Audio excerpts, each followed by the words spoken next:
Well, hey, Dana, welcome. Thanks so much for chatting with me today. Thank you for having me. It's great to see you. I am so excited to talk to you about this new book because I think what you're up to is some pretty big stuff. And I'm really curious about why you chose to write this book and what is the problem that you're actually trying to solve with Parent Nation, because 30 million words was a big book to write and a big undertaking to take. And by the way, you're like super mom, because not only are you like, this renowned surgeon and this author and mom of 8, like you have a lot on your plate. So why would you choose to take time out of your very busy life to write this book? Ah, Emery, there is, in truth, I almost felt like I had to write this book.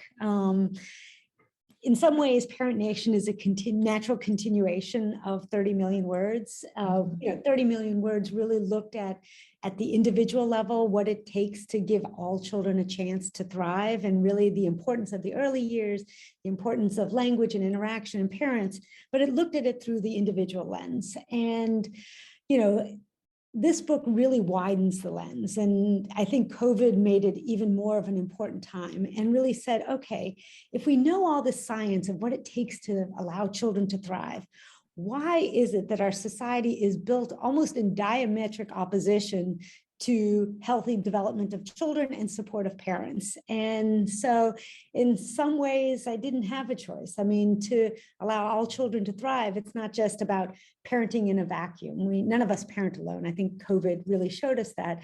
But really, how do we create a country that really supports the love and labor of parents and caregivers to give their children the best chance? So that's why. It's no small undertaking. They're like, how do we change the country? like it's huge, right? But this has been going on for centuries. Like we have created sort of the systemic problem around what we say we value, but what the systems we actually put in place to support what we say we value. And you call this book Parent Nation, which we're going to get to a little bit later, I think, about why you decided to call it Parent Nation. But who do you think you're actually writing the book for? Who's your reader? There's a saying that if you write the book for everyone, you write it for no one. But in truth, this book is, I don't want to say a wake-up call, but it's really about elevating the expectations that we all have of the role that society can play in raising the next generation. So you could say this is for parents, but 86% of people ultimately become parents. But really, we all have an investment in the healthy development of children. So what I would love it to be is for everyone. I mean, the truth is that not just for parents to elevate their expectations and hopefully lighten the load, but the role of business, right? There's an incredibly powerful role that business can and should play in building this parent nation. There's an important role that the healthcare system and policymakers can play, and parents themselves. So in my dream, it would be for everyone. I think likely it's going to be for parents with young children, but parents like us, right? I mean, our kids are, grown and flown, but first of all, kids are never really grown and flown. They're always, oh my gosh. And we see how hard it is, not just to continue raising them and needing a society that supports us, but we see them taking that next step. I mean, we have or will have grandkids, and we want our children to be supported in the ways that they need to be so that our grandkids can be okay. So yeah, this is not the usual parenting book where it's like, how to be a better parent with your child. It's really about how can we have a nation that supports us better. So yeah, I'm hearing you address a couple of things here, like this intergenerational like seed that we can plant so that generations that come after us are better off than we might be in this now moment. And I think there's a way in which the American dream has had a focus on what better looks like. Like better is more money, a bigger house. So like we've made up stories about what security looks like and what safety looks like. And the story I make up about that is we've all bought into a paradigm of like the future we want our kids to live in. And we've gotten lost in that paradigm, and we forget like the very important seeds that we need to plant in the moments as they're growing. And then you and I have this beautiful like perspective because our kids are grown, and we see like what we do when they're 1 and 2, how it impacts them now, like as they're aging and developing and stepping into adulthood. I think there's a question somewhere coming in here, but like, go ahead. No, I mean, I think you hit on it when you said the American dream, because I think this sort of myth of the American, not just the American dream, but American individualism, right? The fact that, you have to be tough and independent and go it alone to be able to either get the American dream or raise a child are myths that we've told ourselves. Yes. When even, 200 years ago, the settlers of the West weren't really alone. I mean, right? They had wagons that protected them. And the truth is, though, that this myth of American individualism has seeped into what it is to raise our children. That it's something that you go it alone, but yet we have a country that has no sort of support systems. And I think if COVID, the one silver lining of COVID is that it's really shined a light, not only how broken our system is, but that none of us parent alone, and that it's an opportunity. We're at a crossroads that, that either we make it better and allow the support that's necessary to raise the next generation, or we have this plummeting fertility rate. We're going to have no children and no future. So, well, there's a couple of things I want to put in the parking lot: no children, no future. That's a kind of a little interesting sidecar conversation. But this idea that you're pointing at, like, the pandemic has really shown me and shown all of us how interconnected we really are. Just like how quickly the virus spreads to us, it shows us that we are all breathing the same air, and we all have an incredibly important impact on one another. And as much as we're individuals, we're part of a greater whole. And each of us as individuals has to take responsibility for how we're showing up in the world, because it has an impact on our neighbors and our friends and our communities. And there's this idea that this individualism, like that you point out in the book, I think is so important, because we have gotten so focused on self that we have forgotten how connected we are and how important community is. And we don't raise our children or ourselves in a vacuum at all. We are so reliant on one another. So, I think that, like you say in the book, that we're not investing in early childhood is estimated to cost our country billions, that there's a cost to children, a cost to parents, and a cost to society. And I want you to talk a little bit more about why that's true. Yeah, I mean, what's interesting is that when we look at policies that invest in children and families, just to put it in perspective, we spend less on the early years than any developed nation. It's crazy. We spend, I mean, there's this amazing chart that shows our investment in childcare, and the average developed nation invests about 14,000 per kid. I mean, this is not Norway, that's like 28,000.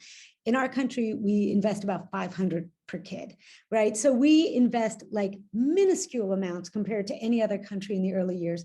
And in our own country, we invest much less than, let's say, in the elderly, which I'm fully supportive of investing in those who have contributed to our country, but we spend 6 times less in early childhood than in the elderly. So there's something about the early years that we say we care about our kids, but we just don't invest like we do. But this is in sort of in light of the fact that there's so much research showing this huge return on investment of investing in this time period, right? I mean, my colleague at the University of Chicago, Jim Heckman, the economist, shows that for every dollar invested in early childhood, it's something like $12 or $13, returned on investment. And there was even an article that just came out a few days ago that looked at the cost of the child credit, right? With the American Rescue's plan, most families got, a child subsidy. And it recently, disappeared because we didn't continue it. But they did this study that basically showed a 10-to-1 return on investment. So the cost of that would be about 97 billion per year. And you're like, oh my gosh, that's so much money. But then they basically showed there would be a return on investment to society of 982 billion. Yeah, right? can you imagine? So 10-to-1. So we think in the short term, like how much is it costing without realizing how much we're getting back. I mean, if you must, look at it from a financial standpoint, which obviously we need to, it makes so much economic sense, not only for policymakers, but even for businesses. People can't find enough labor. Women are leaving the workforce in droves. Why? Because we have no early childhood structure right? You can't make people choose between their child and work. I mean, well, how many women are choosing, like, I can pay a nanny X amount of dollars and then I'm only netting so much after if I'm working my full-time job that I've went to college and spent $300,000, to get my education, to get my degree. And then I'm going to get a job that only pays me so much money that I can barely make ends meet because my nanny or childcare or whatever is costing, like, there's not enough profit in there. Well, I mean, that's saying that there's profit. I mean, I actually tell a story of a book of someone A at pediatrician. No, that was a different story. This was a PhD.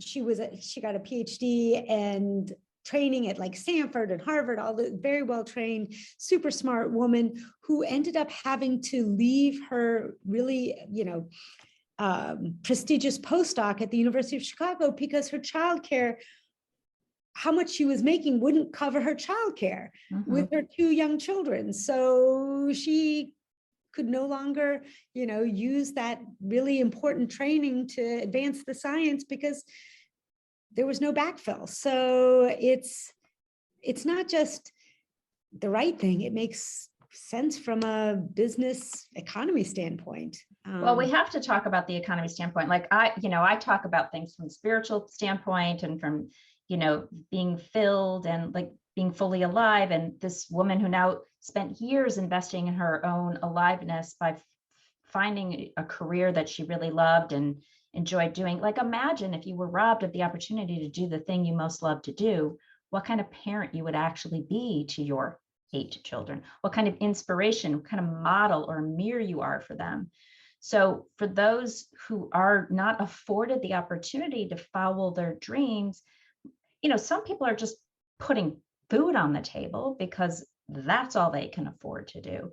But now here's a story you're sharing about someone who has to sort of get smaller, not be who she's fully wanting to be because she can't afford to care for her family. Something's amiss. Yeah. And, speaking to what you're talking about, right? The sort of at the individual, the being able to be your full self. I think that people don't realize how societal structures actually influence the individual, right? Your feeling of angst, your feeling of failure, right?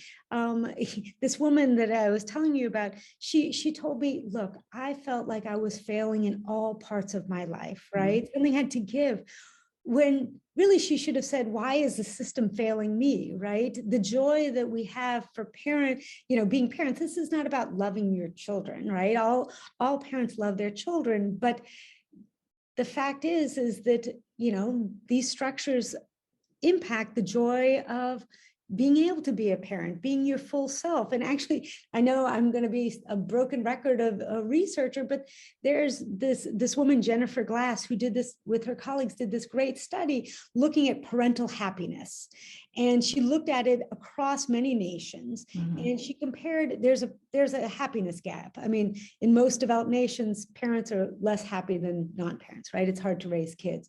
But in countries where they had more societal supports, that gap was less. Can you guess where the biggest gap between parents and non-parents were in terms of happiness? In the United US. States, right? Yeah. I don't think we realize how much it influences even the stuff that you're talking about. That, in other countries, in Italy, they're like, why isn't the government helping us more? Whereas in our country, we're like, why am I failing? Why am I such a bad parent? We sort of internalize this mantra that it's all on us. Well, I think it goes back to this American dream thing, and I want to kind of go back to it a little bit because we spend less on childcare and education, which you've demonstrated so beautifully, than other developed nations, which blows my mind because we're so rich. But I want to get to like, what's at the core? Like, what are we prioritizing instead? Because there's something we're not seeing or we don't value enough, right? Because when we value something, we support it, we put money behind it, we prioritize it. Like I always say to people, you find the money when it's something that's really important to you. All of us do. That. So as a country and as a culture, as a society, what are we prioritizing instead?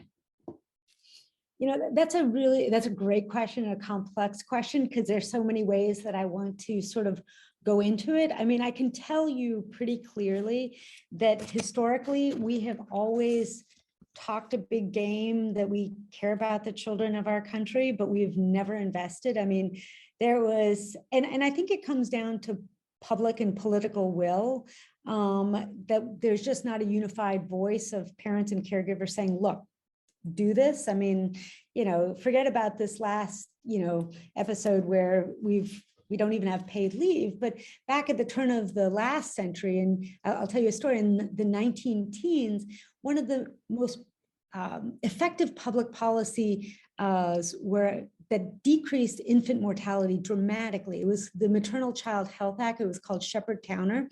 It was passed and basically gave health care to pregnant women that allowed decrease in infant mortality. And the only reason that it was passed was that women suffrage occurred, right? So women could vote. And so politicians were like, oh my gosh, we're going to get voted out of office unless we pass this. And as soon as fear.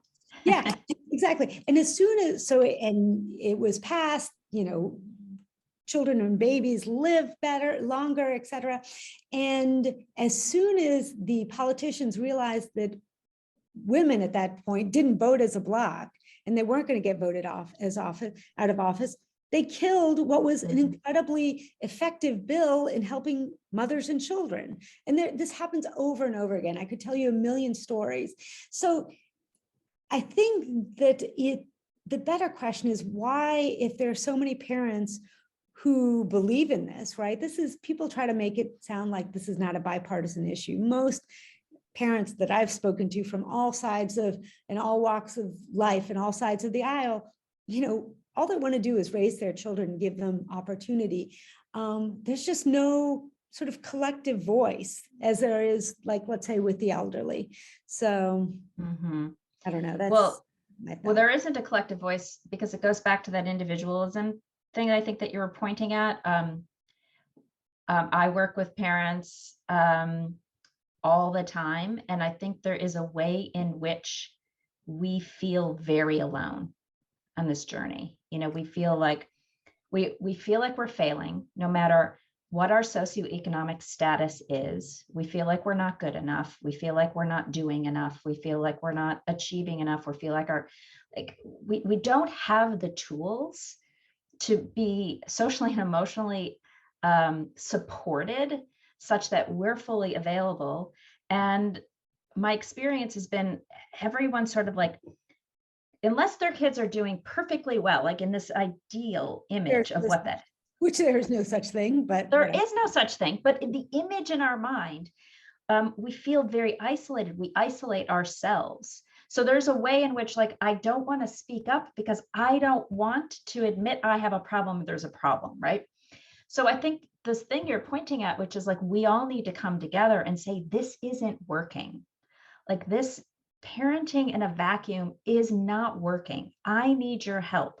I need your support. I need the support of my community. I need the support of my friends. I need the support of my family. I need the support of my government, my school communities, all those places I need the support. But what's it going to take for us to stand up and speak up? I think that's what you're saying in this book. Yeah, and actually that's exactly why we're doing an associated, I can't remember if I told you, an associated ground game, where actually I have a national campaign director where we've put together a curriculum almost, right, to help people come together. Because exactly as you're saying, not only, I see two major issues that we need to address. One is elevation of expectations, that none of us parent alone, that we are deserving of support, that support is not a failure.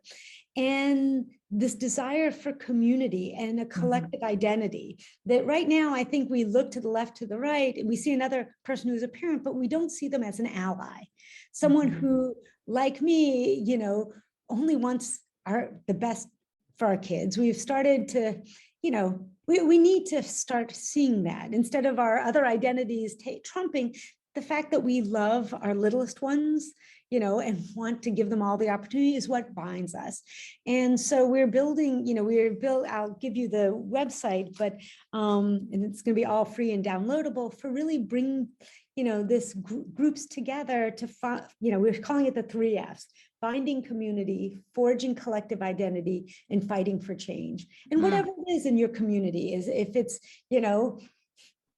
we need a lactation room in our organization, or we want to come together and build, something for our community, or join something related to fight for paid leave, or just to find community and say, you know what, we're working hard and we deserve support. We deserve support. We need support. My daughter, Alyssa, is studying abroad right now, and I dropped her off in January. She's in Italy. And that's a wonderful gift. And I'm very grateful she has the opportunity. But it was really interesting, the pace of life there versus the pace of life here. Like, immediately within 48 hours of me being there, like, my whole central nervous system relaxed. And they value things differently than I think we value here. Like, they value rest. They value community in a different way than I experience here. They value togetherness. There's just a different energy. There's a different way, culturally, just feels different there. And I feel it in her as we're talking now, like, as she's been there for a few months, I can feel her relaxing. I feel her priorities shifting. Her stress has completely changed. It's completely different than her being in New York. And so I think there is something, like, culturally, societally, energetically occurring here in the US.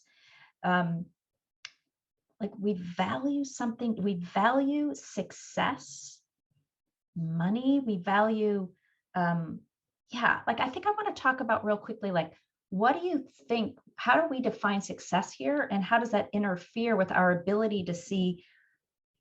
We're so success driven that we're not seeing that the seeds we're planting in the early days, we're kind of like just railroading right over those to get to some imagined future that we can't actually get to because we haven't properly planted these seeds in early brain development.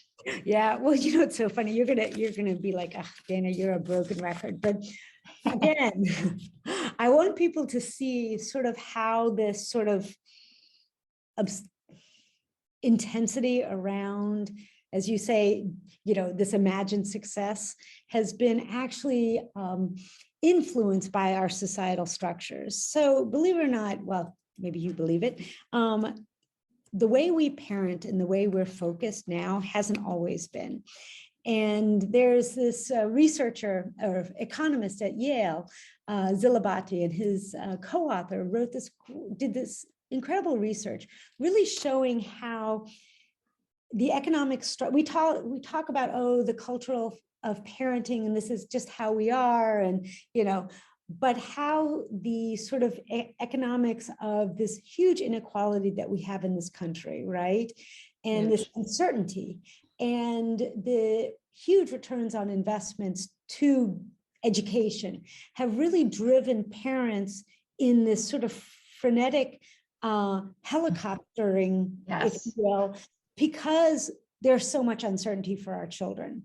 Because back in the 60s, there was much more, I mean, I don't think my parents checked my homework once, nor did they care. Never. I was going to college, and you'd say, well, maybe it's just parenting evolved. But basically, there are studies really shown how, depending on the sort of economic structures, drive how we parent. Because look, at the end of the day, what do parents want? They just want their kids to have all the opportunities. And the truth is, in a country with huge inequality and huge returns on investments to education, that's why we're like boom, boom, boom, boom, boom. But when you change those structures so that you look in the 50s and 40s and the 60s, you could have a one income earner who could raise a family. I'm not saying that we go back to that point where, obviously the mothers often stayed home. You couldn't even do that at this moment in time. If right? you wanted to. You want to, right? I mean, most people have to, if they have benefits, they often work two jobs. I mean, in the book, I told the story of this mom, Star, who was actually raised in a very traditional family where the women stayed home, but because her husband didn't have, benefits of healthcare and adequate income, she had to go right back to work, as soon as she had a child. And I think that we have to just see also how structures of our society influence what we do at the individual level. And we always think about it like, oh, how can I be better? I need to center myself. But if your society is making it impossible, something's got to give. So. Well, yeah, one of the things you talk about is how much time and energy it takes for parents to devote to the brain development of our children. And given the circumstances of our cultures created, like you just addressed, there's a tremendous amount of stress and fearing for our children's future, fearing for our children's immediate now, like depending on your socioeconomic status. And like, can I get food on the table, or what college is my kid going to get into? It really doesn't matter what the problem is. We're experiencing stress as parents. That stress is happening no matter what your socioeconomic status is. And it's so prevalent. And you and I both know, in a stressed brain, we aren't available for learning, growing. No healthy brain development can occur. So are you addressing, or what are you saying to parents? Like, what can you do in this now moment today so you can like do the best you can under the current circumstances, right? Because it's really great to imagine this future of where, we change, where we shift a culture, which is going to take years and years and years to do. But what do we do today to live into a brighter future for our kids? Yeah. It's a big question. Yeah, no. I mean, look, at the end of the day, what I hope with this, obviously you hope huge societal shifts will happen, and I do believe that they can. But I want parents to, number one, understand how powerful and important they are, right? And, in nurture, and just through nurturing, talk, and interaction, yes, they can build their child's brain, but to lighten the load on their shoulders, right? That it's okay to have greater expectations of those around you, that none of us parent alone, and that we need to raise our expectations. And I hope that the term "we need to build a parent nation" takes hold. So, bring it into the, communal discussions of, social media and amongst friends, because until we start elevating this as a discussion point, yes, we want all these things to happen, but it won't happen until we start talking about it, start elevating our expectations, and it becomes, a bigger idea that takes hold. It does. It has to become a bigger idea. It has to be a snowball effect. Yeah. And I want to, towards your point, the thing that would kill me is if this book made people feel like, oh gosh, there's one more thing I have to do. I've got to fight for change, right? That is not what I want. I want, if anything, this is a love letter to parents who I know are struggling mightily at this moment in time. Maybe it's to all, to all of us, grandparents, people who haven't had children, that we all come together and start, as you say, in I don't want to say communal way, but we're all in it together. So, oh my gosh, we are so all in it together, and we really, really need to support each other. And I mean, again, the pandemic just put a giant exclamation point on that, because we had to isolate to remember how important we needed, how important it is to expand and connect. I love that. That's exactly right. I mean, I think that it's been like shining a light on none of us. What's been missing? Yeah. What's been missing? Because we've been so busy going, that finally to stop and slow down. And I don't know about you, but as hard as it was for my young adult children to come home and do online school, and I just want anyone who's listening in right now to know that, like, we are incredibly privileged. We have a space, and we have internet connectivity, and we had lots of accommodations for this situation to not be incredibly difficult for us. And it was still compromising to their development to be at home rather than be out and be social. But there were so many beautiful gifts in that too, like the coming together of the family again, and us eating meals together. I know you talked about that in your book a little bit. Just being together. And I think there is a way in which we work really hard as parents to get our kids independent, but we forget how important it is to be connected. Yeah. And how important those seeds are to plant. Like, here we are, we're in this really hard time together, and we're going to root those seeds of connection with one another, because that's actually going to make us each individually stronger. Yeah, no, for sure. Those were those days all hold up together. Yeah. It was 10 of us, with our 8 kids, and my parents too. Oh, God. It was a special period of time. It really is.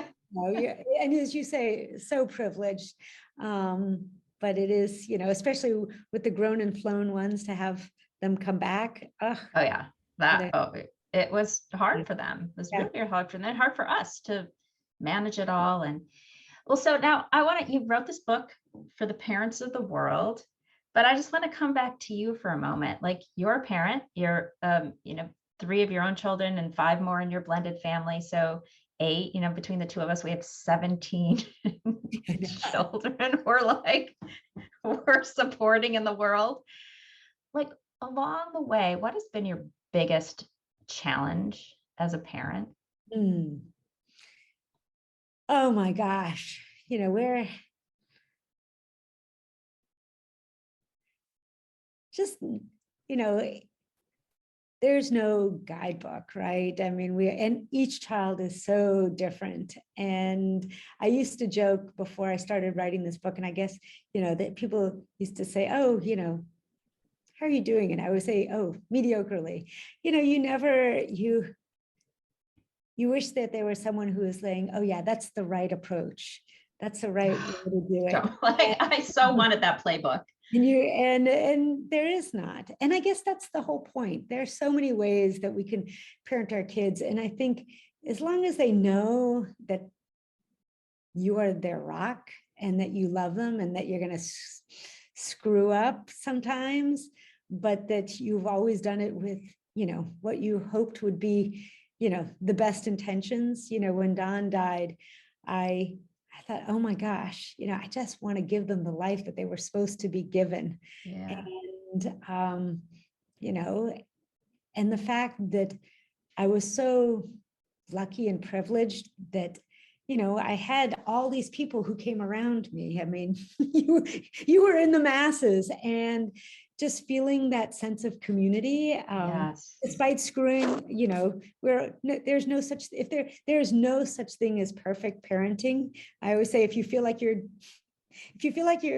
perfect, then you're probably doing something wrong. I feel imperfect all the time, but the fact, you have all these other people who come around you and support you in your imperfections and getting your kids to adulthood. That's been really lucky. And, there's so many things. Oh my There are God. so many things, so many challenges. Forget about the fact that, I started doing the research on early brain development after my kids were older. Yeah. So this is not even related to the fact that, should I have read to them more? Your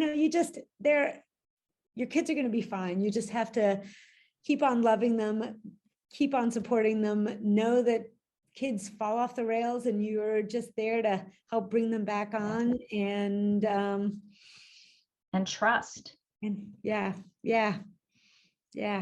So There's got to be a deep level of trust there that everything, even in the darkest times, the most unforeseeable times, that something greater is here to be happening, and that we can trust that we can get through anything together.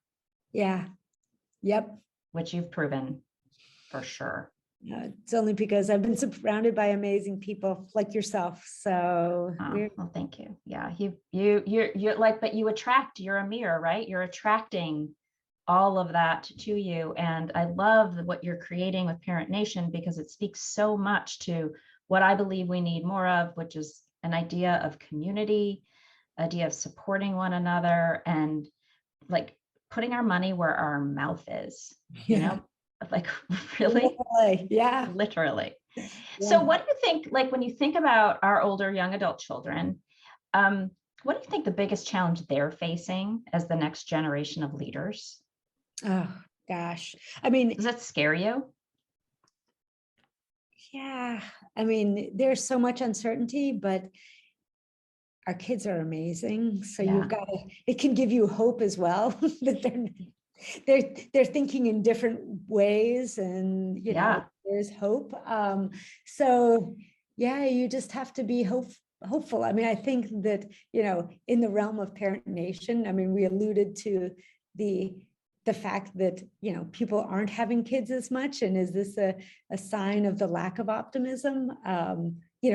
My daughter Genevieve, one of the first things she was told when with her first job out is, the best way to be successful is not like getting another advanced degree or networking. It's like holding off on kids as long as you can. So I kid you not. That's what they told her? Yep. I mean, it was other women. It wasn't HR. And wow. I think we've made it so hard. So, but I think change can come. I mean, I'm really hopeful. So how do you define success? Oh, we have a few more minutes. How do you define success for yourself? So, as an individual, not related to being a parent, although that's all interrelated. It's hard to piece that out. That I leave this world a little bit better than I found it, which is sort of what we tell our kids.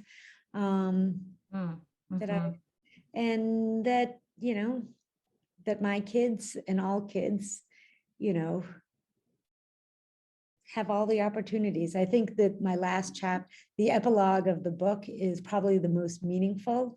The book itself is, through stories, what can a society look like that really puts children and families at the center, and, the role of each sector of society. But the epilogue is really what it's all about.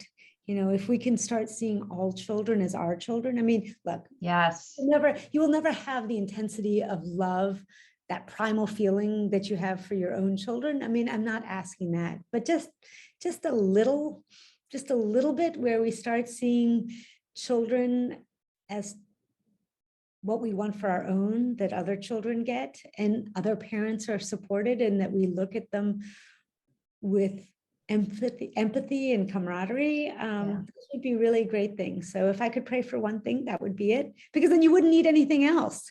Then we'd be doing right by everyone. So is that the future you dream of, as have you written this book? Is that the future you dream of, that all these issues are addressed? Yes, that is my fantasy. Yes. But it doesn't, we don't even, I always say, look, that's total fantasy and that would be amazing. But we, there, about, there's something called good enough parenting. The truth is that, we try to dissect exactly what we need to do. But at the end of the day, we need to be good enough parents. They need to know that we love them, that we're there to support them, in launching. Whether or not you say a few extra conversations, your child will be okay. That's what I'm asking for this country. Look, we don't have to be Finland or Norway and all of those places. We just need to be good enough. We need to support parents just a little bit more. How about a little paid parental and family leave? I mean, is that too much to ask that, 1 in 4 mothers don't have to go back to work in less than 2 weeks? I mean, but Dana, like, if we get that, what are you imagining the benefit to our children is in the moment, and then our future, like the next generation of leaders? What's the benefit?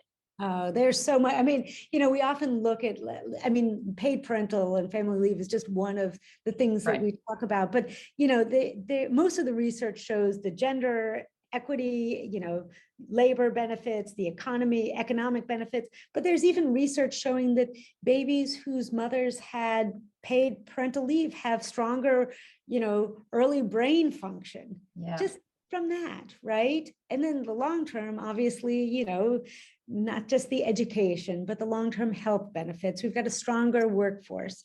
We have a happier society and a stronger society. So there's not, more and more strong, research comes out to support early investment in parents and caregivers and children has a huge ROI. We don't need one more study. We just need the political and public will to push it forward. And I'm a scientist. I love that you just said that, because I'm always saying to people, we don't need any more studies. Like, we already know, we have all the information we possibly need. We just need to put our money where our mouth is and start doing what we need to be doing to, you and I can go on and on, like the stress, the anxiety, the depression, all of those things can be addressed if we intervene sooner and earlier. And there's a major payoff to society as a whole if we plant those seeds really early and tend to them throughout. Absolutely. And that means us too as parents. Like, parents need less stress, and the more support they get, the less stress they can be. Early childhood is all about parents and caregivers. It really is. It's all about the parents' mental health and well-being.